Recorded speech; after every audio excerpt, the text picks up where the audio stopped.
Kan Allah meninggalkan lena yang panjang, dingin air wudukku, titisan menggugur dosa. Alhamdulillah atas hidayah. Subhanallah, agungnya kuasamu, hebat kebesaranmu ya Allah. Tangisku memujimu, meruntun di jiwa. Subhanallah atas hidayah. Mihrabul Quran, ku jiwai kalammu yang suci, penawar hidup dan matiku, suluhan hidup dan hati. Mihrabul Quran, menikmati hikmah yang terpuji, nilai hidup damai terisi. Subhanallah walhamdulillah.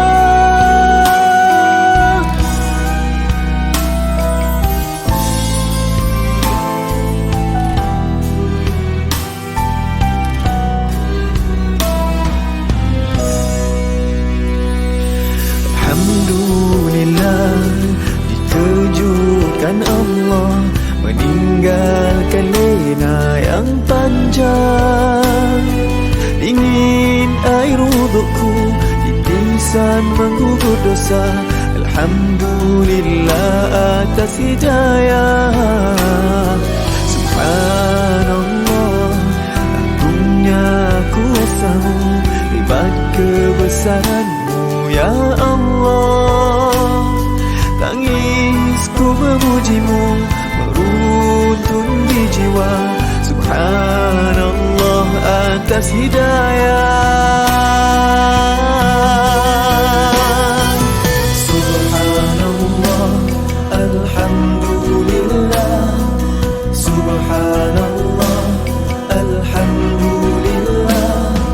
Subhanallah, alhamdulillah. Subhanallah, alhamdulillah.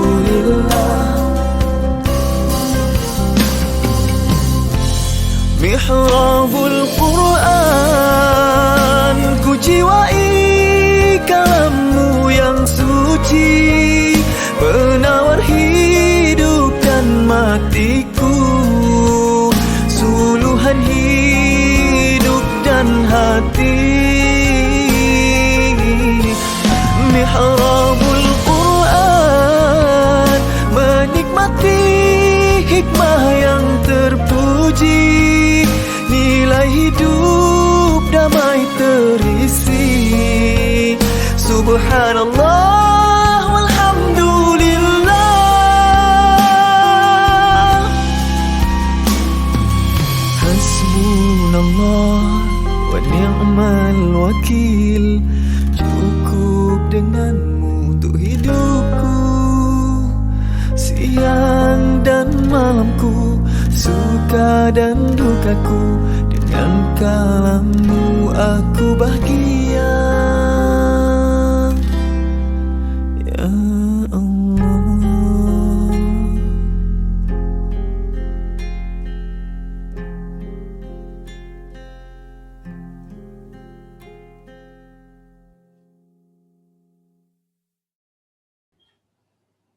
Bismillahirrahmanirrahim. Assalamualaikum warahmatullahi wabarakatuh. Alhamdulillahi rabbil alamin. Wassalatu wassalamu ala ashrafi anbiya'i wal mursalin wa ala alihi wa sahbihi ajma'in. Rabbi shrah li sadri wa yassir li amri wahlul 'uqdatam min lisani yafqahu qawli. Jadi alhamdulillah, bersyukur kita pada Allah Subhanahu wa taala dapat kita bersiaran kembali pada pagi yang mulia ini untuk sama-sama kita meneruskan bacaan Al-Quran kita pada surah An-Nisa, muka surat 86, juzuk yang kelima dan ayat ke-45 insya-Allah.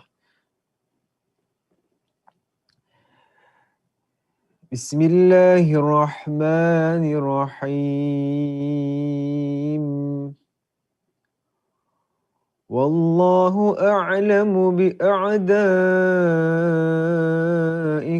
wa kafa billahi waliyan wa kafa billahi nasira. من الذين هادوا يحرفون الكلم عن مواضعه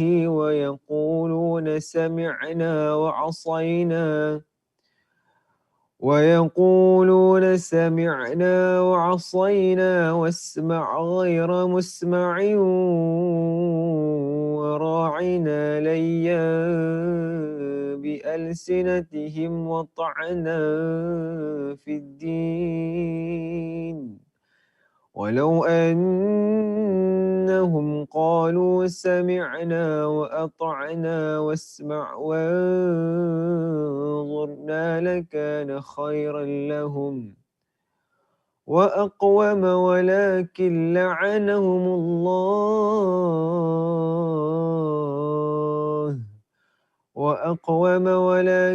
لعنهم الله بكفرهم فلا يؤمنون إلا قليلا. يا أيها الذين أوتوا الكتاب آمنوا بما نزلنا مصدقا لما معكم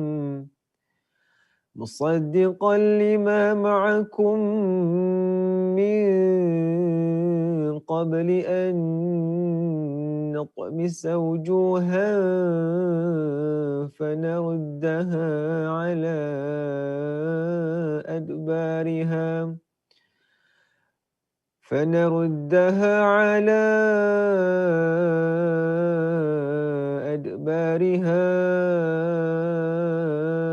أو نلعنهم كما لعنا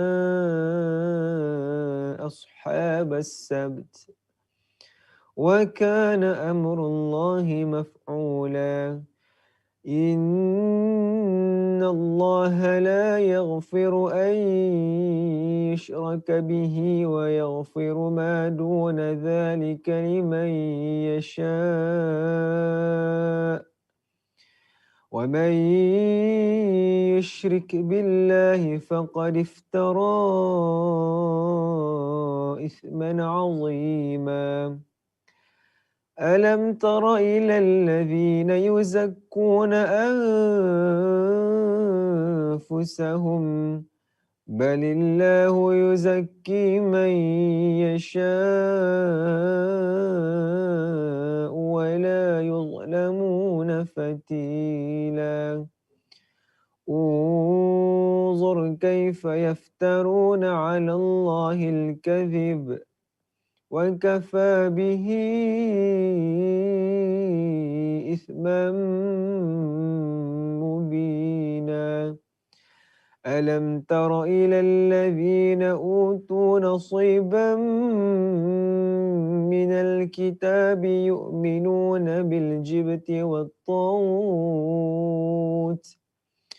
ويقولون للذين كفروا هؤلاء أهدى من الذين آمنوا سبيلا. ويقولون للذين كفروا هؤلاء أهدى من الذين آمنوا سبيلا. أولئك الذين لعنهم الله ومن يلعن الله فلن تجد له نصيرا. أم لهم نصيب من الملك فإذا لا يؤتون الناس نقيرا. أم يحسدون الناس على ما آتاهم الله من فضله فقد آتينا آل إبراهيم الكتاب والحكمة وآتيناهم ملكا عظيما فمنهم من آمن به ومنهم من صد عنه وكفى بجهنم سعيرا إن الذين كفروا بآياتنا سوف نصليهم نارا كلما نضجت جلودهم بدلناهم جلودا غيرها ليذوقوا العذاب إن الله كان عزيزا حكيما والذين آمنوا وعملوا الصالحات سندخلهم جنات تجري من تحتها الأنهار خالدين فيها أبدا لهم فيها أزواج مطهرة وندخلهم ظلا ظليلا إن الله يأمركم أن تؤدوا الأمانات إلى أهلها وإذا حكمتم بين الناس أن تحكموا بالعدل إن الله نعم ما يعظكم به إن الله نعم ما يعظكم به إن الله كان سميعا بصيرا يا أيها الذين آمنوا أطيعوا الله وأطيعوا الرسول وأولي الأمر منكم فإن تنازعتم في شيء فردوه إلى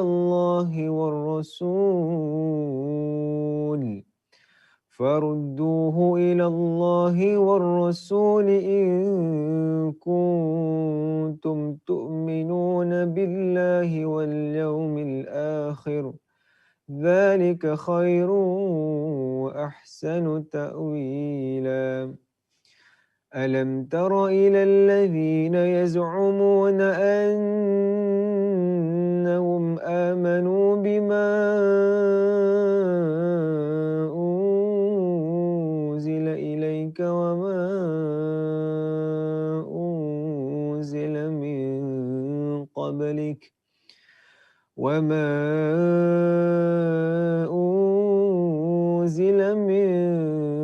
قبلك يريدون أن يتحاكموا إلى الطاغوت وقد أمروا أن يكفروا به ويريد الشيطان أن يضلهم ضلالا بعيدا وإذا قيل لهم تعالوا إلى ما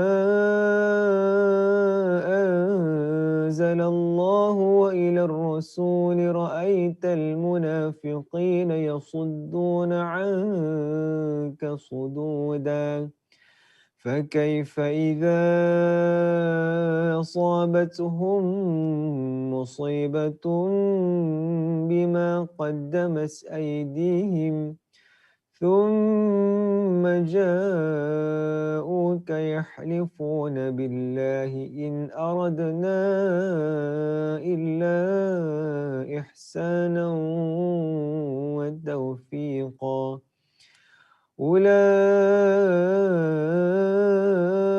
الذين يعلم الله ما في قلوبهم فأعرض عنهم وعظهم وقل لهم في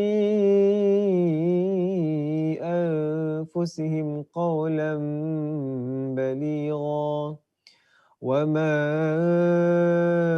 أرسلنا من رسول إلا ليطاع بإذن الله ولو أنهم إذ ظلموا أنفسهم جاءوك واستغفر لهم الرسول لوجدوا الله توابا رحيما فلا وربك لا يؤمنون حتى يحكموك فيما شجر بينهم ثم لا يجدوا في أنفسهم حرجا مما قضيت ويسلموا تسليما ولو أنا كتبنا عليهم أن اقتلوا أنفسكم أو اخرجوا من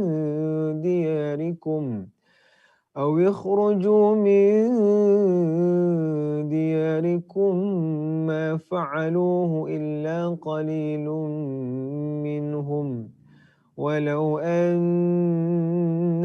فعلوا ما يوعظون به لكان خيرا لهم وأشد تثبيتا وإذا لآتيناهم من لدنا أجرا عظيما ولهديناهم صراطا مستقيما ومن يطع الله والرسول فأولئك مع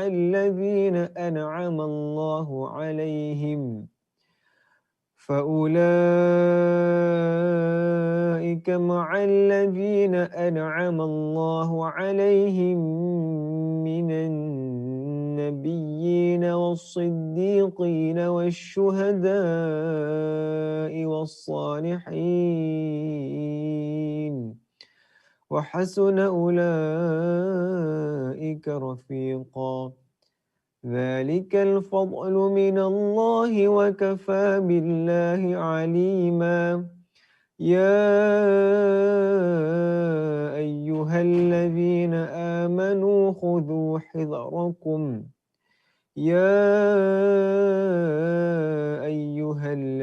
آمنوا خذوا حذركم فانفروا ثبات أو انفروا جميعا وإن منكم لمن ليبطئن فإن أصابتكم مصيبة قال قد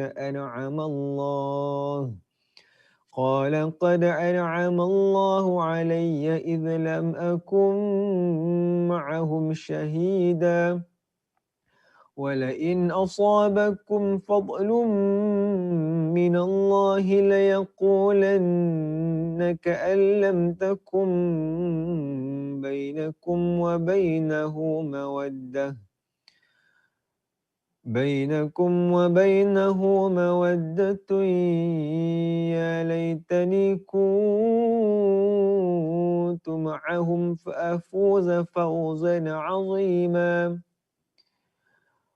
يا ليتني كنت معهم فأفوز فوزا عظيما فليقاتل في سبيل الله الذين يشرون الحياة الدنيا بالآخرة ومن يقاتل في سبيل الله فيقتل أو يغلب فسوف نؤتيه أجرا عظيما صدق الله العظيم.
Bismillahirrahmanirrahim. Assalamualaikum warahmatullahi wabarakatuh.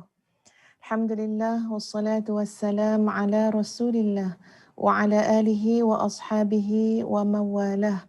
Subhanaka la ilma lana illa ma 'allamtana innaka antal alimul hakim. Rabbi shrah li sadri wa yassir li amri wahlul 'uqdatam min lisani yafqahu qawli.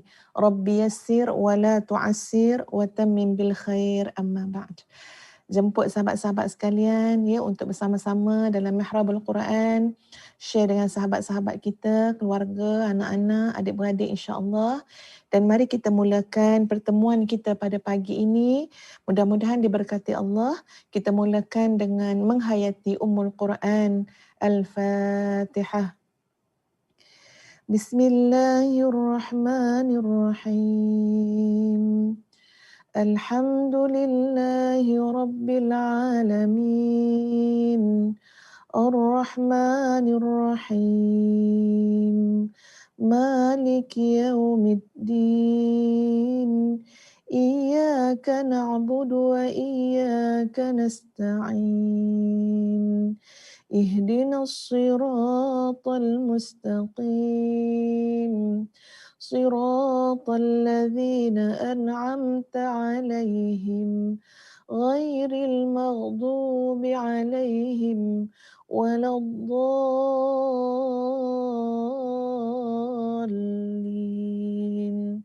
Amin. Alhamdulillah sahabat-sahabat, tuan-puan, adik-adik, anak-anak yang dikasihi sekalian. Ya, mudah-mudahan semua yang sedang bersama dengan kita pada pagi ini ia berada dalam keadaan iman yang dipersegarkan, disuburkan oleh Allah Azza wa Jalla, dosa yang diampunkan, penyakit yang disembuhkan, keraguan yang dibuang dan diberikan keyakinan oleh Allah Azza wa Jalla. Ya, kepada Puan Rohana Muhammad Nur, kepada Puan Rahimah Abu Bakar, sahabat kita Puan Hawa Yaakob, kepada Puan Iman Shah, kepada Puan Sabrina Salimon, kepada Puan Fiza Ismail. Siapa lagi Ustaz nak sebut nama hari ni? Yang tak pernah Ustaz sebut lagi ni. Puan Imam Musa, Puan Eziani Nabila Saleh, Puan Juliana Mustafa, Puan Januyah Dahlan, apa khabar semua? Ya, mudah-mudahan semuanya dalam keadaan afiah, kesejahteraan daripada Allah Azza wa Jalla. Sahabat-sahabat sekalian, hari ini kita akan melihat ya beberapa ayat Al-Quran, potongan ayat Al-Quran yang seperti mana tajuk yang telah Ustazah berikan, iaitu sabar sampai senang hati. Ya, sabar sampai senang hati. Pun begitu, sebelum kita tengok kepada ayat-ayat tersebut, ya, di mana nanti kita akan merujuk muka surat 321 dalam Al-Quran. Jadi boleh standby dulu muka surat 321 ya dalam Al-Quran. Boleh tengok dulu muka surat 321 sambil sahabat-sahabat mencari muka surat 321. Ustazah nak buat sedikit makluman. Ya, sebab ramai yang bertanya, ada yang keliru ya, confused tentang akaun dana pembangunan Ma'had Tahfiz Integrasi Madinatul Huffaz dengan akaun Yayasan Integrasi Al-Huffaz. Untuk pengetahuan sahabat-sahabat sekalian, kedua-dua akaun itu adalah aktif. Ya, bukan bermakna kami tukar, tak. Ya, kedua-dua akaun yang berbeza tetapi aktif. Di mana akaun untuk dana pembangunan Ma'had Tahfiz Integrasi Madinatul Huffaz seperti mana yang tertera di skrin tuan-puan sekalian. Kami terus membuka peluang ya amal jariah kebersamaan tuan-puan untuk bersama-sama ya dalam membangun, membina, menyiapkan sebuah kompleks yang besar, agak besar, iaitu Ma'had Tahfiz Integrasi Madinatul Huffaz fasa yang kedua. Silakan tuan-puan. Ya, supaya nanti bila dah siap kita tahu itu adalah tahfiz kita bersama. Ada jariah kita di sana, ya, insya-Allah. Yang kita berusaha untuk siapkan ya pada awal insya-Allah tahun 2022. Sebab ada kekangan macam sekarang, semua pembinaan terpaksa ditangguhkan dulu ya kerana fasa PKP 3.0.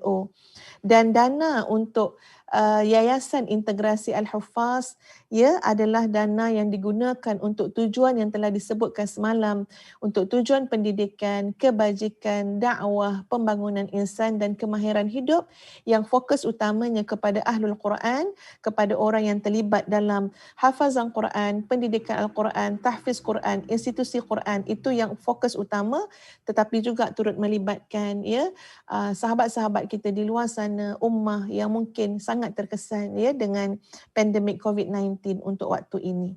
Okey, itu sahaja. Jadi boleh saja melalui kedua-dua akaun. Okey, dah ready semua? InsyaAllah sahabat-sahabat. Di mana kita akan melihat pada ayat 130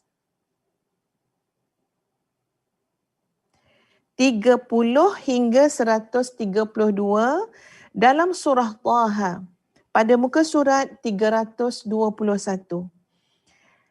Jadi ada perkara sikit sahabat-sahabat yang Ustazah nak sebut dan Ustazah harap tuan-puan dengar sampai habis tentang isu yang Ustazah nak sebut ini. Surah Taha ayat 130 hingga 132 sangat berbekas dan memberikan kesan pada diri Ustazah sehingga alhamdulillah boleh dihafazkan, alhamdulillah boleh dibawa dalam solat sunat.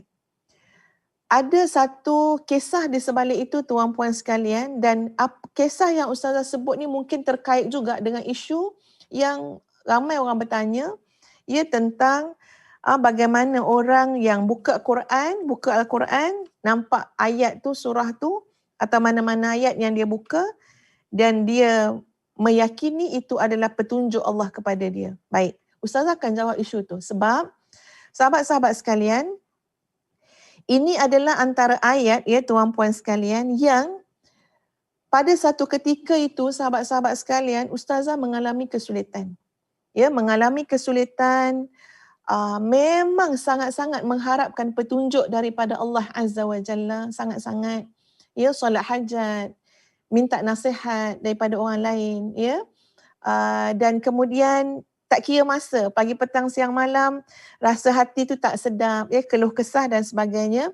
Sehinggalah pada satu ketika, tuan-puan sekalian yang Ustazah ingat,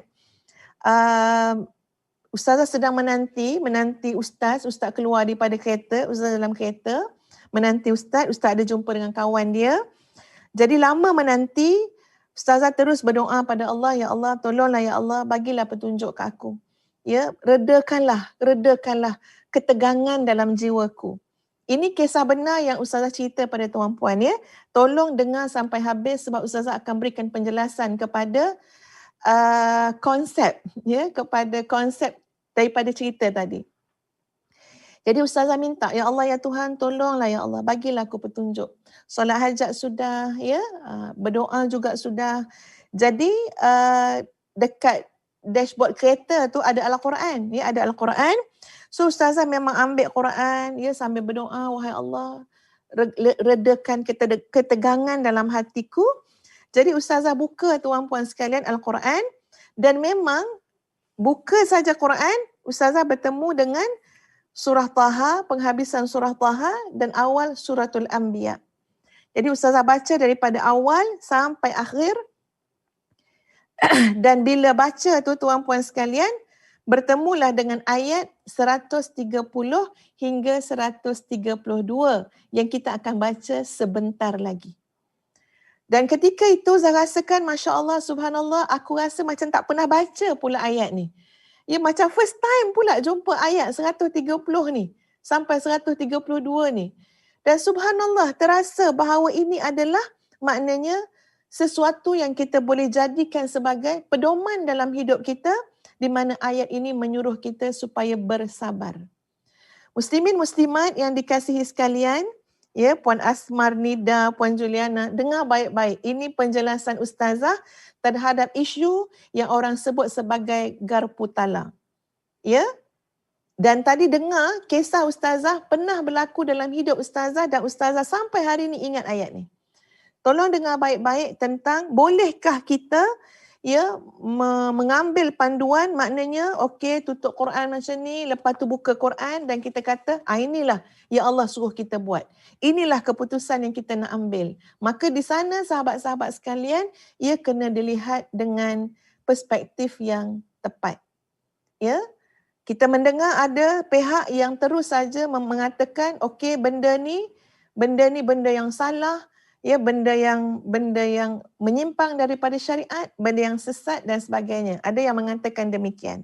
Dan ada yang mengatakan, oh tak jadi masalah, saya buat selalu, apa-apa halnya saya buka Quran, tengok dan saya buat itu sebagai satu keputusan daripada Allah, petunjuk daripada Allah. Maka dengarkan baik-baik ya tuan-puan sekalian. Baik.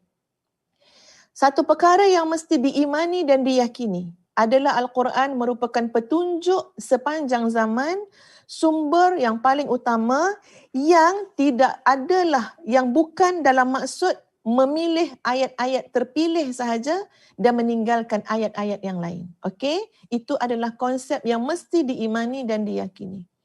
Maka manhaj yang benar dalam berurusan dengan Al-Quran adalah kita menjadikan ia sebagai sumber panduan, kita belajar, menghayati, memahami, tadabbur. Ya, kita bukan manusia yang beriman dengan sebahagian ayat dan meninggalkan sebahagian ayat yang lain.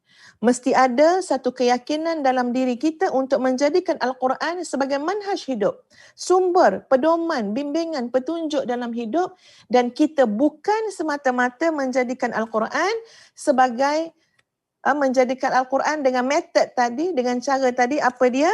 Kita tak baca sangat Quran. Kita tak masuk pun dalam mana-mana pengajian untuk mentadabbur Quran, untuk mengkaji Quran. Tapi asal ada je apa-apa hal, ya, kita ni nak menentukan nasib ke, nak menentukan keputusan ke, kita ambil Quran, ya Allah apa petunjuknya, buka dan kita kata ini adalah keputusan yang kita kena ambil. Faham tak sahabat-sahabat sekalian? Maknanya apa? Itu bukan manhaj yang diajar oleh Islam dalam berurusan dengan Al-Quran. Tapi kita jangan mudah-mudah mengatakan orang yang buat seperti itu pada beberapa keadaan sesat. Sebab tuan-puan, macam saya kata tadi, kita tak meninggalkan Quran. Kita memang nak belajar Quran. Kita memang nak memahami Al-Quran. Ya, kita solat hajat, kita berdoa pada Allah. Ya, kita melakukan prinsip-prinsip yang disuruh oleh Islam. Tapi apakah tidak boleh ya kita berurusan dengan Quran seperti demikian? Kita tengok ayat tu, ya kita buka tengok ayat dan bukannya kita tengok ayat tu dalam keadaan ya tanpa sebarang panduan. Maksud ustazah, katalah kita ni bergaduh dengan suami, bergaduh dengan isteri. Ya dah pening-pening kepala, dah sakit-sakit kepala, dah tegang segala hubungan keadaan tadi, kita pun ambil Quran, buka Quran, bertemu dengan ayat talak. Bertemu dengan surah At-Tahrim contohnya ataupun surah At-Talaq. Ya, bertemu dengan ayat talak tuan-puan, lalu sebagai suami kita pun kata apa? Inilah keputusan kita ambil, apa dia? Talakkan isteri kita. Ini keputusan kita kena ambil, ceraikan isteri kita. Apakah boleh kita mengambil keputusan seperti itu? Jawabnya tuan-puan sekalian, tak boleh. Kenapa? Sebab dalam bab munakahat, dalam bab perkahwinan, soal bercerai dan sebagainya, di sana sudah ada prinsip-prinsip yang jelas yang dikeluarkan daripada sumber Al-Quran tadi. Dah ada prinsip dia, dah ada cara-cara dia, bukan dilihat pada ayat itu saja. Di sana ada, ya dihuraikan apa dia. Kalau berlaku perselisihan, ya nasihatkan terlebih dahulu. Tak boleh nasihat. Ya, kita pisahkan dulu tempat tidur, tak boleh yang itu. Kita berikan sedikit hukuman litta'dib untuk mengadabkan. Dia ada proses-proses dia. Ya, cari orang ketiga untuk memberikan consultation. Barulah hujung dia kita mengambil andai kata tak boleh diselamatkan keputusan cerai. Jadi jangan semata-mata kita buka Quran macam tu, kita jumpa ayat talak, kita kata kita kena talakkan isteri kita. Ini menyalahi prinsip manhaj. Ya, sedangkan Al-Quran adalah untuk dilihat secara keseluruhannya, difahami secara keseluruhannya. Boleh sahabat-sahabat? Boleh memahami maksud ustazah? Jadi untuk menyalahkan terus maknanya tak boleh buat macam tu. Kalau dia memang belajar Quran, dia memang memahami Quran dan bukanlah bila dia tengok ayat tu terus dia mengambil keputusan, dia pun tengok juga, ayat ni menyatakan tentang ini. Ya, ini sebagai panduan secara umum. Jadi sahabat-sahabat sekalian, harapnya jelas ya yang ustazah sebut ni. Jelas tak Puan Hana Zara? Ya.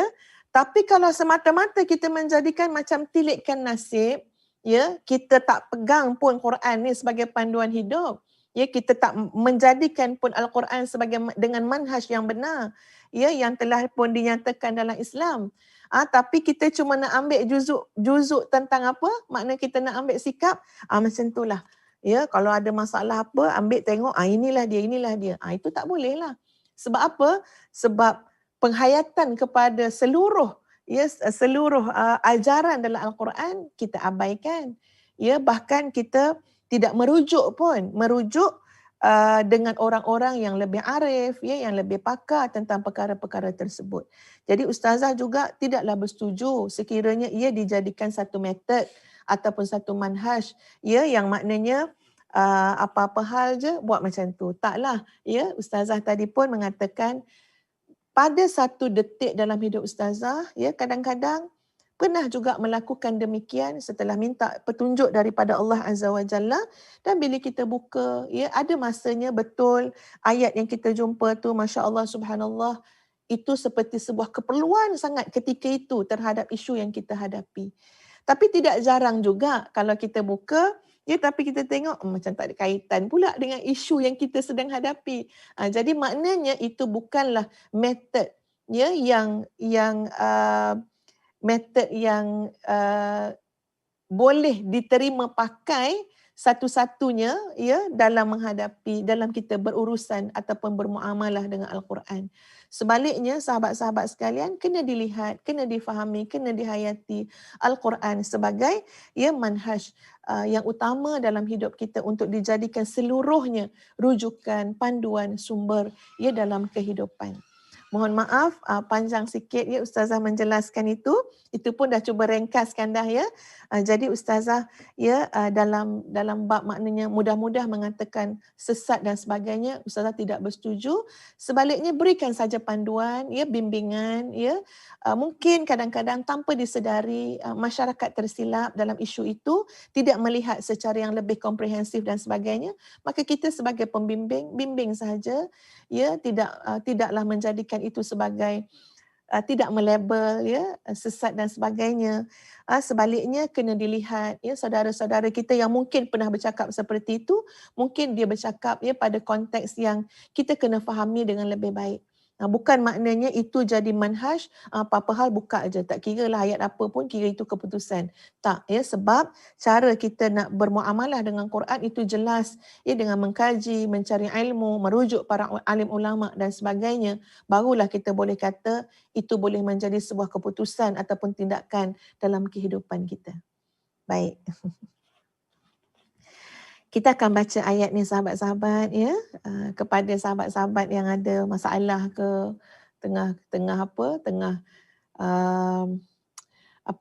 gelisah, ya, dan sebagainya, insya-Allah Al-Quran menjadi penawar. Saya akan bacakan. A'udzu billahi minasy syaithanir rajim. Bismillahirrahmanirrahim.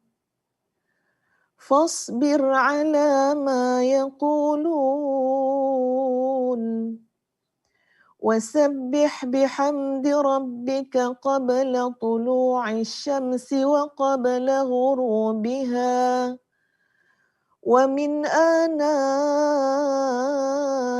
laili fasabbih ومن آناء الليل فسبح وأطراف النهار لعلك ترضى ولا تمدن عينيك إلى ما متعنا به أزواجا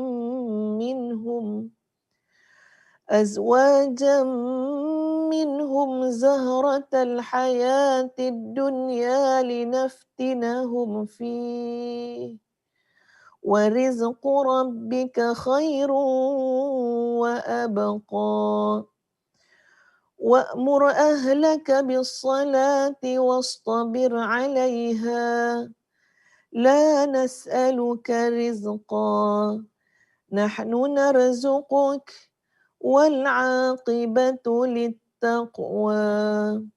Sadaqallahul Azim. Maksudnya tuan-puan sekalian, fasbir ala ma yaqulun. Maka sabarlah kamu atas apa yang mereka katakan. Sabarlah atas cakap-cakap orang. Ya, sabar. وَسَبِّحْ بِحَمْدِ رَبِّكَ قَبْلَ طُلُوعِ الشَّمْسِ وَقَبْلَ غُرُوبِهَا. Dan bertasbihlah dengan memuji Tuhanmu sebelum terbit matahari, sebelum terbenam matahari. وَمِنْ آنَاءِ اللَّيْلِ فَسَبِّحْ. Dan bertasbihlah pada waktu tengah malam. وَأَطْرَافَ النَّهَارِ لَعَلَّكَ تَرْضَى. Dan bertasbihlah pada waktu tengah malam dan pada hujung siang hari. لَعَلَّكَ تَرْضَى. Sampai kamu rasa senang. Sampai kamu redha. Sampai kamu puas hati. وَلَا تَمُدَّنَّ عَيْنَيْكَ. Dan jangan kamu tujukan pandangan mata kamu ila ma matta'na bihi azwajam minhum. Jangan kamu tujukan pandangan mata kamu kepada kenikmatan yang telah kami berikan kepada beberapa golongan daripada mereka. Zahratal hayatid dunya. Kami beri nikmat kepada mereka daripada bunga-bunga kehidupan dunia. Linaftinahum fih. Untuk kami uji mereka dengan pemberian kenikmatan-kenikmatan dunia tersebut. Wa rizqu rabbika khairun wa abqa. Dan kurniaan Tuhan kamu adalah lebih baik dan lebih kekal. Dan perintahkanlah kepada keluargamu mendirikan salat. Bersabarlah kamu dalam mengerjakannya. Kami tak minta rezeki pun daripada kamu. Bahkan kamilah yang memberi rezeki kepada kamu. Dan akibat yang baik itu adalah bagi orang-orang yang bertakwa. Masya Allah, subhanallah, sahabat-sahabat sekalian. Ayat ini untuk kita lihat dulu, ya, susu galurnya tuan-puan sekalian, dia berkait dengan ayat yang sebelumnya. Di mana ayat yang sebelumnya ia menceritakan tentang penduduk Makkah yang mendustakan risalah yang dibawa oleh Nabi SAW. Ya, penduduk Makkah tuan-puan sekalian, orang-orang kafir musyrik, Allahu Akbar. Ya, apa yang mereka tak buat pada Nabi SAW? Mereka tohmah Nabi dengan kata-kata mereka. Mereka sakiti Nabi dengan tindakan mereka. Mereka buat segala macam untuk mengazabkan Nabi dan juga sahabat-sahabat yang bersama Nabi dalam sebarang keputusan dan perancangan mereka. Ya, mereka bersatu. Ya, mereka bersatu. Orang-orang kafir Quraisy, pembesar-pembesar kafir Quraisy. Maaf ya tuan-puan.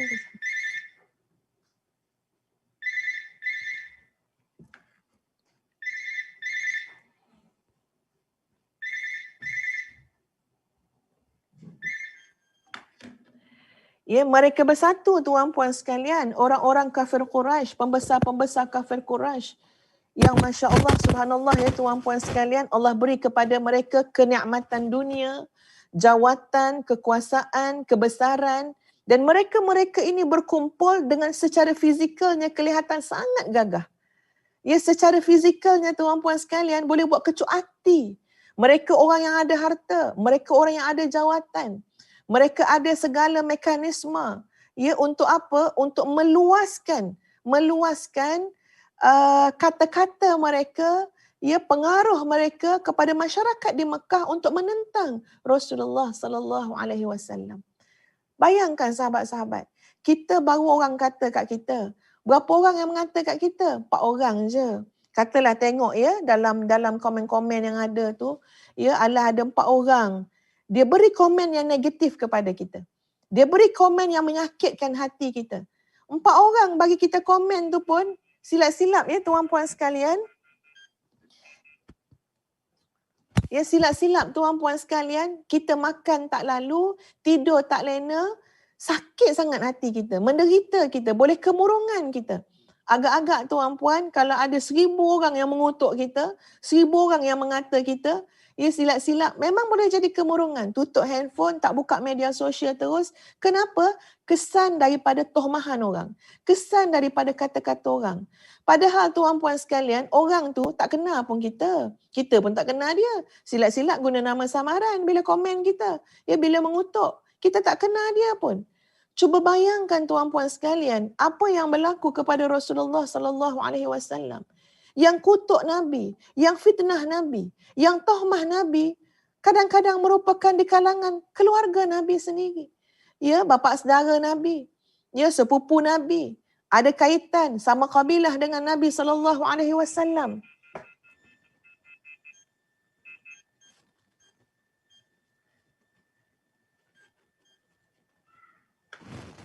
Maaf tuan-puan. Ya, maknanya ada kaitan dengan Nabi SAW. Bahkan mereka ketika mana mengutuk Nabi, tohmah Nabi, fitnah Nabi dengan sepenuh kebencian dan dendam kepada Nabi SAW. Kita, orang mata kita kadang-kadang bukanlah penuh dengan kebencian dengan dendam pun. Itu macam hobi dah jadi tabiat. Ya, apa-apa hal senang nak kutuk-kutuk kan, contohnya kan. Nak bandingkan dengan apa yang berlaku kepada Nabi SAW. Mereka merancang untuk mengutuk. Mereka merancang untuk memfitnah. Mereka merancang untuk berikan tohmahan. Allahu Akbar. Beratnya kata-kata yang mereka berikan kepada Nabi SAW. Tergamak kata Nabi tu jangan diikut. Kenapa? Dia tu orang gila. Ya, tergamak kata jangan ikut. Kenapa? Dia tu tukang ahli sihir. Tergamak mengatakan kita semua dulu elok je bersatu. Masyarakat dekat Mekah ni. Datangnya Muhammad ini, dia telah menjadi pemecah belah. Kita semua elok je bersatu. Datangnya Muhammad ni dengan apa-apa seruan yang dibuatnya, kita telah menjadi hilang lerai kesatuan kita, perpaduan kita. Tuan-puan rasa macam mana? Rasa macam mana di tengah-tengah kita ni sebenarnya nak berikan kebaikan kepada orang lain, nak menjadi jalan rahmat kepada orang lain, ya, nak menyatu padukan orang lain, bukan kat dunia je nak bagi satu padu, akhirat besok bersatu dalam syurga, tapi dikatakan kita pemecah belah kepada perpaduan. Dikatakan kita ahli sihir, dikatakan kita ni orang gila, dikatakan kita ni macam ya seorang anak muda yang tak kenang budi pak saudara, tak kenang budi atuknya, tak kenang budi ya kaum kerabatnya. Ini adalah tohmahan yang sangat berat yang ditanggung oleh Nabi kita Muhammad sallallahu alaihi wasallam. Ya, nak bandingkan dengan kita, orang mengata alah satu unit je pun mengata kita, satu jabatan besar sikit ya, satu institusi, satu tempat kerja ke contohnya. Ya, jadi memang sebagai manusia biasa, kata-kata manusia ni dia macam anak panah yang boleh masuk dalam hati kita. Ya, macam mana cara kita mengambilnya? Kalau kita ambil dia sebagai racun, racunlah yang jadi anak panah beracun yang masuk dalam hati. Sakit. Ia boleh memudaratkan. Ia boleh menjadikan kita kemurungan. Ia tak jadi kerja tuan-puan sekalian. Tapi subhanallah, cara untuk kita berurusan dengan kata-kata menyakitkan, tohmahan, macam-macam lah. Manusia ni bebas nak bercakap, mulut dia orang kata lidah tak bertulang. Tapi di sana ada panduan yang diberikan oleh Al-Quran untuk menenangkan kita, untuk mengangkat darjat kita di sisi Allah. Ya, untuk menjadikan semua benda-benda itu sebenarnya jalan rahmat kepada kita. Ingat tak sahabat-sahabat, kita belajar tentang surah, ya Allah surah An-Naml. Kan, ya, surah An-Namlu, di mana ayat itu mengatakan, aku datangkan, siapakah yang mendatangkan angin? Ya, mendatangkan angin sebagai apa? Sebagai petanda untuk datangnya rahmat yang besar kepada kamu. Ya, sebab tu orang-orang subhanallah yang berjiwa besar tuan-puan, mereka melihat setiap kesulitan sebenarnya ini adalah petanda datangnya rahmat daripada Allah. Ini adalah petanda bakal datangnya kesenangan-kesenangan daripada Allah, kemudahan-kemudahan daripada Allah. Mereka tidak terjerat melihat musibah, melihat ujian yang mungkin tak disenangi oleh hati, mereka tidak terjerat melihat itu sebagai musibah yang menjatuhkan, musibah yang memudaratkan, musibah yang menyebabkan kita ni semua akan jadi apa? Akan jadi kemurungan, akan jadi macam-macam lah yang tak bagus-bagus ya tuan-puan. Sebaliknya, kita belajar daripada Al-Quran. Penghayatan terhadap Al-Quran mengubah kita punya pandangan, cara berfikir. Ya, paradigma kita berubah tuan-puan. dengan melihat apa saja yang datang kepada kita. Mungkin yang datang tu benda yang kita tak senang, kita tak suka, tapi subhanallah, kita boleh husnuzan dengan Allah dengan merasakan ini maknanya ada benda baik nak datang. Ya, ada kebaikan yang akan datang, ada rahmat yang lebih besar yang akan datang. Bahkan musibah itu juga merupakan rahmat daripada Allah. Dengan jalan musibah, ujian tuan-puan, dosa kita diampunkan. Ya, darjat kita diangkat, pahala kita ditambah oleh Allah, hikmah yang besar. Ya, kita dapat renung hikmah yang besar. Mungkin dengan jalan itu juga Allah berikan ilmu kepada kita, kemahiran kepada kita. Masya Allah, subhanallah. Bahkan pada ujian itu ada rahmat yang sangat besar. Apatah lagi yang datang selepas ujian, rahmat yang lebih besar lagi. Jadi bila kita melihat, wah kita ni dikutuk, kita ni dihina, ya kita dikata begitu begini, fasbir ala ma yaqulun. Sabarlah kamu dengan apa yang orang cakap. Ya, dalam masa yang sama kita yakin apa dia? Ya, kita melihat, wah insya-Allah ini pun rahmat, yang akan datang juga rahmat. Ya, jangan terkurung, jangan sampai kita terasa yang ujian susah pun susah, ya. Yang ujian nikmat pun tak nampak. Itu masalah dia. Kenapa? Sebab kita tak boleh nak jaga hati untuk husnuzan dengan Allah. Nak husnuzan dengan Allah ni tuan-puan sekalian, ya, antara jalannya memang kena menghayati Al-Quran. Kita nak mengenal Allah dengan kalam Allah. Ya, bila kita kenal, kita tahu, kita baca, kita hayati tadi ayat Al-Quran, kita senang, mudah aja. Ya, kita belajar dah dulu dalam surah An-Naml yang kita belajar kemarin. Ya, maknanya apa dia? Bila seseorang tu dekat tengah laut, ya, diuji oleh Allah dengan macam-macam keadaan, ya, mungkin gelombang yang besar dan sebagainya, ikutlah, mungkin hanyut, tak tahu ke mana kan, ya, dekat tengah-tengah lautan yang gelap, tiba-tiba terasa angin datang, sepoi-sepoi datang angin. Wah, bila datang angin dapat rasa, oh angin ni mungkin ya Allah jadikan wasilah nak bawa kapal kita tu, ya, ke tepi ke, wallahu alam lah. Ya, maknanya ini bagaimana angin membantu orang-orang yang berlayar di tengah-tengah lautan. Maka dia melihat angin tu sebagai rahmat daripada Allah, dan ada lagi rahmat yang lebih besar lagi hasil daripada asbab angin yang Allah datangkan. Jadi kita pun macam tu. Ya, bila ada kesusahan, kesulitan, tuan-puan, husnuzan dengan Allah. Inna ma'al usri yusra. Bersama dengan satu kesusahan, yusra. Ada macam-macam potensi kebaikan yang akan datang. Baik, timbul satu soalan muslimin muslimat. Dan soalan ni Ustazah kata timbul, sebenarnya timbul dalam diri Ustazah juga satu ketika dulu. Ya, bila baca fasbir ala ma yaqulun, sabarlah atas kata-kata manusia.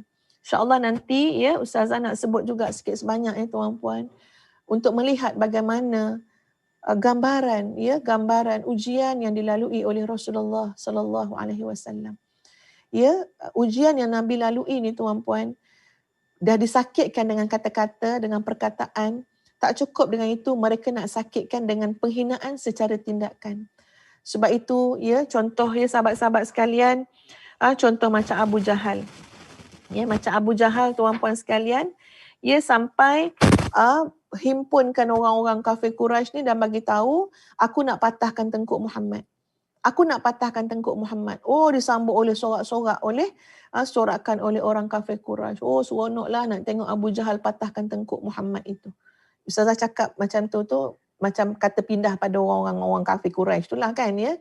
Sebab tak sedap menyebut nama Nabi kita Muhammad SAW ya dengan kata-kata seperti itu ya. Jadi bila Abu Jahal kata aku akan patahkan tengkuk Muhammad, kata Abu Jahal. Tuan-puan cuba bayang je, ada ke orang yang kata nak patahkan tengkuk kita? Kita kalau ada lah orang cakap aku nak patahkan tengkuk kau ya Allah, sedih sangat kita kan, sedihnya macam tak ada nilai kita ni, suka-suka nak patahkan tengkuk lah apalah. Tapi itulah yang disebut oleh Abu Jahal ya. Dan dia minta supaya apa? Supaya datanglah tengok hari aku nak patahkan tengkuk Muhammad dan aku nak sodokkan muka dia ke tanah. Aduh ya Rabbi, jahatnya kata-kata Abu Jahal. Aku nak patahkan tengkuk Muhammad dan aku nak sodokkan mukanya ke tanah. Ya. Jadi bila dia datang pada Nabi SAW, dan ketika tu tuan-puan sekalian, Nabi SAW sedang solat. Okey, dan dia mendakwa tadi nak memijak leher Nabi SAW. Tapi tuan-puan sekalian, ya, bila dia mendekati saja Nabi SAW yang sedang solat, dan dia memang nak pijak sebenarnya tengkuk Nabi kita Muhammad SAW, tapi sebaik dia mendekati, tiba-tiba dia berlari lintang pukang. Ya. Dan bila dia berlari di tampukang, kan ramai yang nak tengok hari yang bersejarah lah konon, hari yang nak dipatahkan tengkuk Nabi kita Muhammad SAW dan nak disodokkan wajah baginda ke tanah. Ini kata-kata Abu Jahal. Tapi tiba-tiba bila datang dekat dengan Nabi SAW, lari di tampukang, sampai orang bertanya, wahai Abul Hakam, ini gelaran kepada Abu Jahal. Kau kenapa lari di tampukang? Dalam keadaan semangat, dengan penuh dendam, dengan penuh takabur tadi. Lalu apa jawab Abu Jahal? Antara aku dengan Muhammad ada parit api. Dan ada orang yang bersayap. Ada makhluk yang bersayap. Ada parit api dan ada makhluk yang bersayap.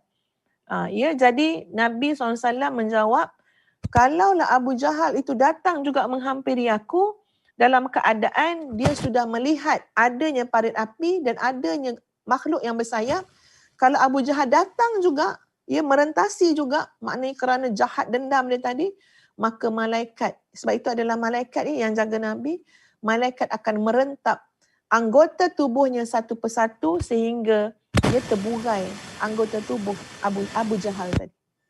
Jadi sahabat-sahabat sekalian, ini satu contoh nak bagi tahu, bukan saja mereka hinakan Nabi SAW dengan perkataan mereka, bahkan mereka nak hinakan Nabi dengan tindakan mereka.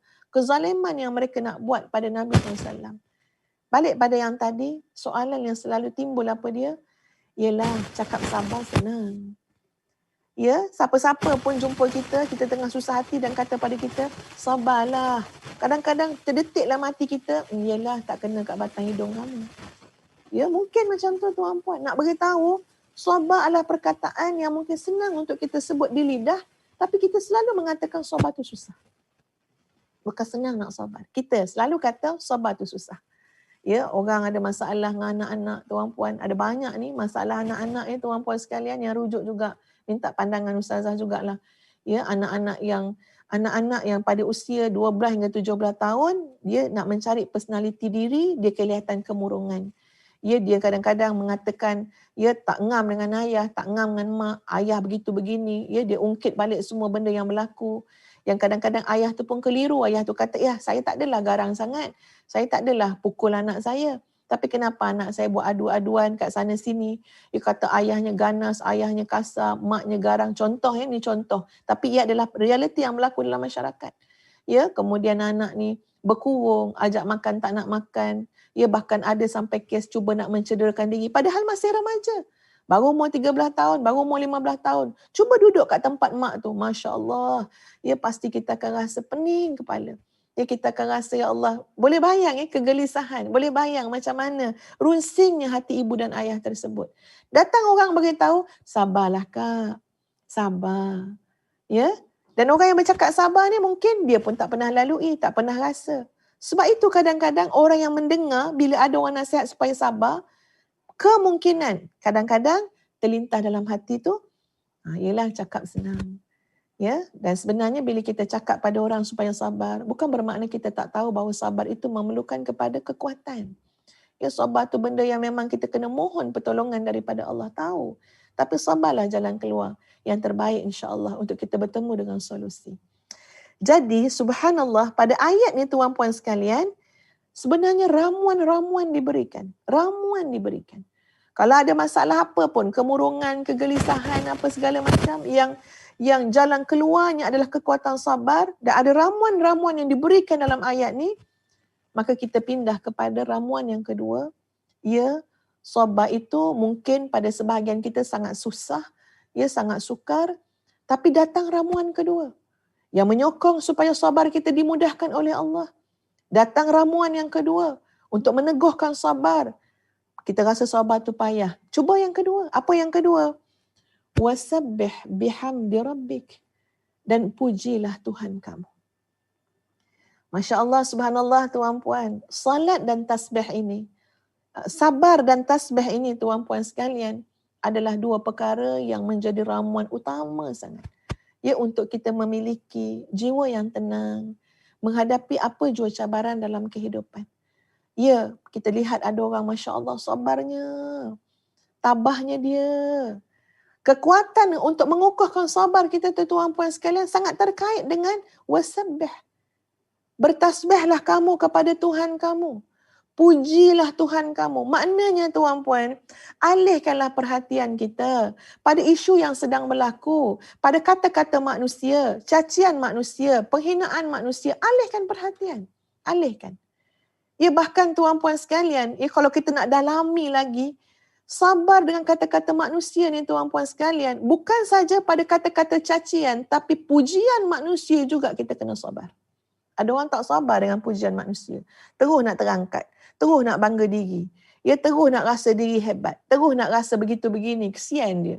Tak ada apa pun pada pujian manusia. Ya, ada orang tuan-puan, baik pujian, baik kejian menyebabkan dia terkongkong, terpenjara dalam kata-kata manusia. Terkongkong, terpenjara dalam apa? Dalam alam makhluk semata-mata. Sedangkan tengok pada ayat ini, subhanallah. Ya, alama yaqulun, siapa yang bercakap? Manusia, makhluk. Wasabbih bihamdi rabbik. Allah nak suruh kita alihkan perhatian kita pada apa? Pada Khaliq, pada Allah.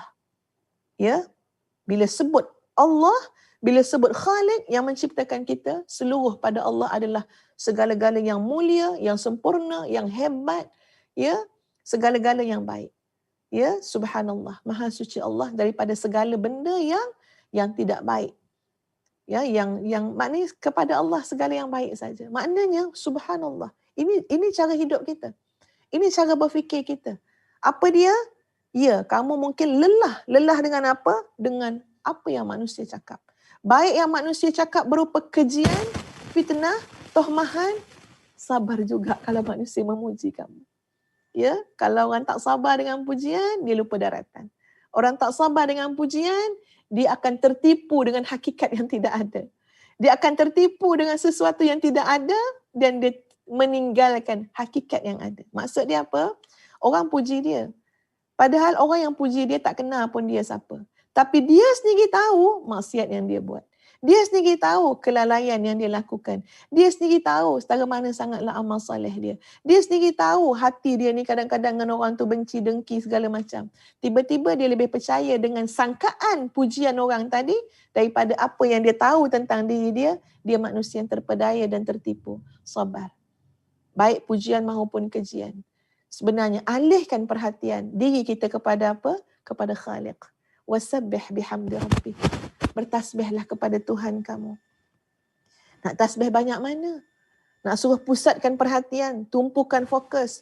Pada ayat ini menyebut wasabbih bihamdi rabbika qabla tulu'i syamsi wa qabla ghurubiha wa min ana'il laili fasabbih wa atrafan nahari la'allaka tarda. Allahu Akbar. Ayat ni kata, ya, dan bertasbihlah dengan memuji Tuhanmu sebelum matahari terbit, sebelum matahari terbenam. Bertasbihlah pada waktu tengah malam, bertasbihlah pada hujung siang.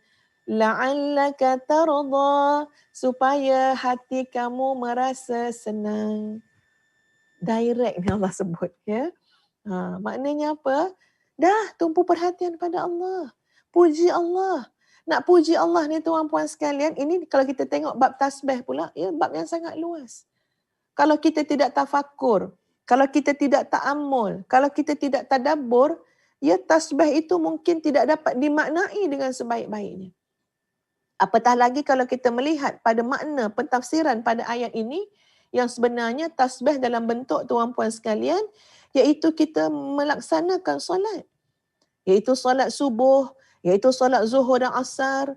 Ada yang mengatakan solat asar, dan melakukan solat maghrib dan juga solat isyak. Maknanya Allah suruh apa dia? Kamu nak sabar ni, jaga solat kamu. Kamu nak sabar ni, ya, berikan tumpuan perhatian kamu untuk memuji Allah Azza wa Jalla. Solat yang khusyuk. Salat yang memaknai tasbih kepada Allah, puji-pujian kepada Allah. Bukan kamu salat tapi masih ingat kata-kata manusia. Kamu salat tapi kamu tak dapat keluar daripada alam makhluk tadi, masih lagi fikiran tu, ya, terbuai-buai dengan pujian orang ke, ataupun sakit dengan kejian orang. Sedangkan kamu patutnya bila salat, ya, tasbih, puji Allah. Ingat pada Allah banyak-banyak. Salat dengan khusyuk. Kalau ada dua formula in dalam hidup, la'allaka tarda, Allah nak bagi kepada kita rasa senang hati. Allah nak bagi pada kita rasa redha, rasa puas. Ya, sebab itu sabar dan pujilah Tuhan kamu, jagalah solat dengan sebaik-baiknya, memaknai pujian kepada Allah tadi, sampailah hati kamu senang. Sampai kamu terasa kecaman orang tidak berbekas lagi pada hati. Sampai kamu terasa pujian orang juga tidak memberikan kesan kepada hati kita. Sebab apa? Sebab kita nak memberikan perhatian sejauh mana kehidupan kita bersesuaian dengan syariat Allah. Bersesuaian dengan apa yang Allah kehendaki, yang Allah sukai, ya, dan kita nak menjauhkan kehidupan kita daripada tergelincir sehingga terjebak kepada perkara yang Allah tidak sukai. Kita benar-benar meletakkan kehidupan kita sejajar dengan apa yang sesuai dengan pandangan Allah. Yang Allah telah pun jelaskan dalam syariat yang ada pada Al-Quran dan Sunnah Rasulullah sallallahu alaihi wasallam. Kata-kata orang keji ke, orang puji ke, itu asam garam hidup. Asam garam. Ya, bahkan kalau kita melihat manusia yang semulia Nabi sallallahu alaihi wasallam menghadapi kejian yang paling dahsyat yang diberikan oleh umat manusia. Ketika itulah oleh orang-orang kafir Quraisy. Ya, dilonggokkan segala perkataan yang kesat diberikan kepada Nabi kita Muhammad sallallahu alaihi wasallam. Padahal Nabi kita Muhammad sallallahu alaihi wasallam adalah kekasih Allah, insan agung yang paling mulia di kalangan manusia. Tapi itu adalah asam garam kehidupan. Jadi apatah lagi kalau kita yang tak berapa nak mulia, ya, kita yang memang siapalah kita, ya. Jadi kadang-kadang kejian, ya, kecaman itu sebahagian terbiah untuk mematangkan hidup kita. Ya, untuk menjadikan jiwa kita cekal. Ya, kadang-kadang kita mungkin larut dalam pandangan manusia yang sedang memuji. Datang sikit, ya, racun-racun anak-anak panah kejian tu sebenarnya untuk mengingatkan kita. Untuk kita ni supaya mudah sentiasa reflect diri supaya tidak tergelincir daripada jalan syariat yang diredai oleh Allah Azza wa Jalla. Sahabat-sahabat sekalian, panjang lagi ayat tu, kita dah 7.35. Ustazah berhenti dulu setakat ini. InsyaAllah esok kita akan sambung lagi, ya, huraian kepada ayat ini. Ya, dan Ustazah akan sambung sikit lagi, ya, bagaimana kesulitan, ujian yang dihadapi oleh Nabi SAW. Ya, sebab itu tuan-puan, di kalangan sahabat ada yang menyatakan, ya, ketika mana wafatnya Nabi SAW, aku merasakan itulah ujian yang paling berat yang aku lalui dalam hidup. Jadi ujian-ujian lain tu rasa mudah dan rasa senang. Sebab apa? Melalui saat, ya, kehilangan ataupun kewafatan Nabi SAW, bagi sebahagian sahabat, bagi para sahabat, adalah musibah yang paling besar. Ya, adalah satu yang tak dapat nak digambarkan rasanya, pilunya. Ya, sampai contohnya macam Muaz bin Jabal mengatakan, rasanya tak ada lagi dah ujian lebih besar yang aku lalui bila dah melalui saat kewafatan Nabi SAW. Tak adanya Nabi dalam hidup, ya, yang boleh dilihat, dipandang mata dan sebagainya. Dan kalau kita melihat pada Masya Allah tuan-puan, ya, kalau kita lihat kepada kehidupan perjuangan Nabi SAW dengan para sahabat, ya, baginda melalui ujian yang paling berat, ya, yang Allah berikan kepada manusia. Seperti mana Nabi sebut, yang paling berat ujiannya, ya, adalah para Nabi. Kemudiannya yang selepas aku, ya, golongan para sahabat. Kemudiannya para tabi'in. Jadi kita yang ujung-ujungnya ringan sangat dah. Ya, ringan sangat. Ya, bertahanlah. Ya, bila kita sebut tentang sabar, dia ada sabar billah, ya, sabar lillah. Kena fahami benda tu. Kena bertahan, sabar dengan Allah. Dan bila sebut sabar dengan Allah, sabar dengan kuasa yang paling hebat, yang tak ada dah yang lebih hebat. Segala-galanya adalah Allah. Jadi bila kita sebut bersabar dengan Allah, maknanya itu adalah keteguhan yang paling teguh, ya, untuk kita terus melalui kehidupan ini dengan insya-Allah, dengan bantuan petunjuk daripada Allah Azza wa Jalla. Ya Allah, ya Tuhan kami, angkatlah ya Allah musibah ujian pandemik COVID-19 ini ya Allah. Angkatlah ya Allah. Gantikanlah dengan sebuah kehidupan yang lebih nyaman, lebih baik untuk agama kami, untuk diri kami, keluarga kami dan masyarakat kami. Ya Allah, angkatlah ya Allah musibah ini ya Allah. Angkatlah ya Allah. Ya Allah, rudda kaidahum ila anfusihim. Ya Allah, kembalikanlah. Kalau ini merupakan kejahatan yang datang daripada manusia yang mungkin merancang untuk merosakkan dunia ini dengan tangan-tangan manusia sendiri, rudda kaidahum ila anfusihim. Kembalikanlah kejahatan ini kepada yang membuatnya. yang merancangnya ya Allah. Dan untuk kami semua kaum muslimin khususnya, berikanlah keselamatan, lindungilah kami daripada penyakit-penyakit ini. Berilah kami kesembuhan ya Allah. Isilah dalam hati kami keyakinan kepada Engkau, kecintaan kepada Engkau, kerinduan untuk bertemu dengan Engkau ya Allah, kecintaan untuk memahami kalam Engkau ya Allah. Ya Allah, tolonglah ya Allah. Kami berdoa ya Allah dalam keadaan diri kami teruji dengan segala perkara yang berlaku dalam kehidupan ini. Kurniakanlah ya Allah keampunan-Mu kepada kami, kasihan belas-Mu kepada kami. Angkatlah ya Allah musibah pandemik COVID-19 ini ya Allah. Sembuhkanlah rakan-rakan kami yang sakit ya Allah. Sembuhkanlah yang sakit ya Allah. Berilah keyakinan kepada yang ragu ya Allah. Berilah petunjuk kepada kami. Teguhkanlah iman kami ya Allah dalam menghadapi fitnah yang besar pada zaman ini. Ya Allah, ya Tuhan kami, jagalah ya Allah. Berilah keselamatan kepada kami, iman kami, agama kami, akhlak kami, penghayatan syariat kami, kepada keluarga kami, kepada ummah. Ya Allah, ya Tuhan kami sering merayu pada Engkau ya Allah, agar jadikanlah kami minal mukhlasin, daripada golongan orang-orang yang Engkau ikhlaskan ya Allah. Engkau ikhlaskan ya Allah. Ya Allah, ya Tuhan kami, jadikanlah kami pemburu cinta-Mu dan dapat meraih cinta-Mu ya Allah. Dan jangan jadikan kami pemburu cinta dunia, cinta-cinta selain-Mu ya Allah. Ya Allah, ya Tuhan kami, redalah pada kami ya Allah. Sesungguhnya kami dalam keadaan berdoa ini pun penuh dengan salah silap, penuh dengan hanyir, busuk, kotor. Tapi kami berdoa dengan Allah yang maha sejahtera, yang maha mulia, yang maha memiliki segala-galanya ya Allah. Seperti mana Engkau pilih hamba-hamba-Mu yang saleh dengan segala kurniaan kebaikan nikmat. Maka pilihlah kami ya Allah untuk Engkau sempurnakan hidayah-Mu, taufik-Mu kepada kami. Amin amin ya rabbal alamin. Aqulu qawli hadza astaghfirullahal azim li wa lakum. Assalamualaikum warahmatullahi wabarakatuh. Silakan sahabat-sahabat ya daftar untuk seminar tajdid diri yang kita akan adakan pada awal bulan depan. Ya, kalau macam program macam ni huraiannya panjang lebar ya.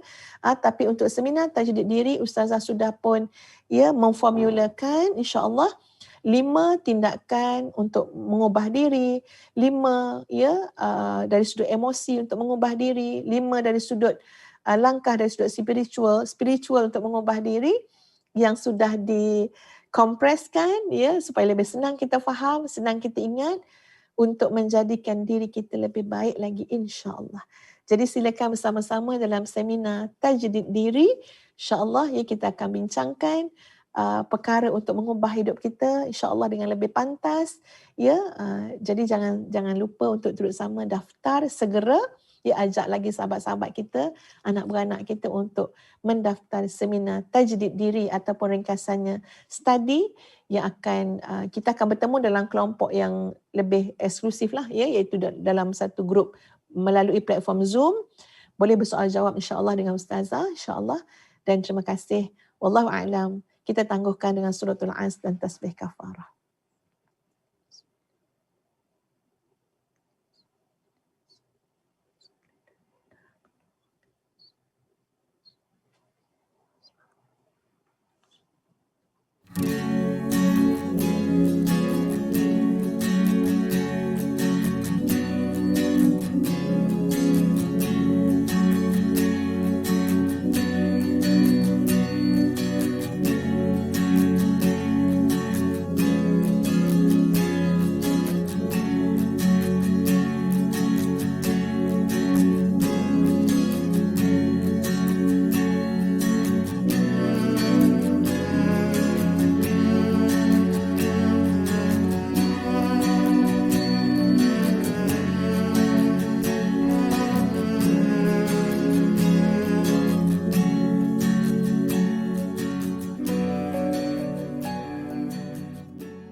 Alhamdulillah, dikejutkan Allah meninggalkan lena yang panjang.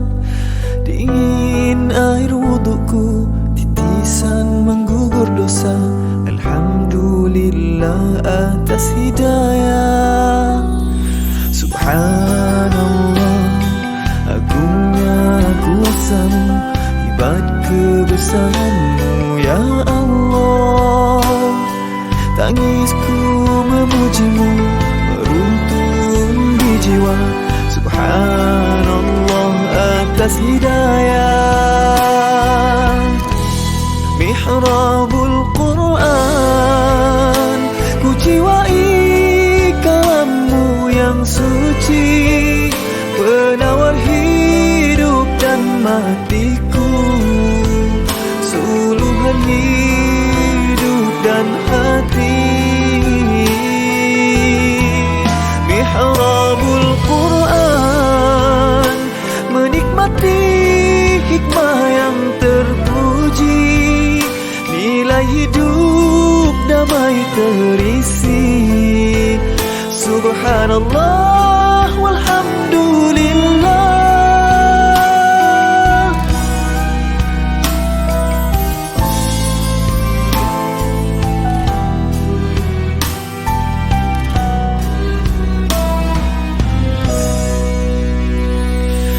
Alhamdulillah, dikejutkan Allah meninggalkan lena yang panjang. Dingin air wudukku, titisan menggugur dosa. Alhamdulillah atas hidayah. Subhanallah, agungnya kuasa-Mu, hebat kebesaran-Mu ya Allah. Tangisku memuji-Mu, meruntun di jiwa. Subhanallah atas hidayah. Subhanallah, alhamdulillah. Subhanallah, alhamdulillah. Subhanallah, alhamdulillah. Subhanallah, alhamdulillah. Mihrabul Quran, ku jiwai kalam-Mu yang suci, penawar hidup dan matiku, suluhan hidup dan hati. Mihrabul Quran, menikmati hikmah yang terpuji, nilai hidup damai terisi. Subhanallah walhamdulillah.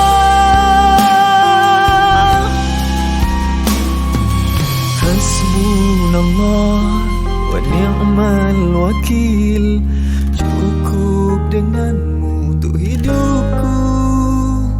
Siang dan malamku, suka dan dukaku, dengan kalam-Mu aku bahagia.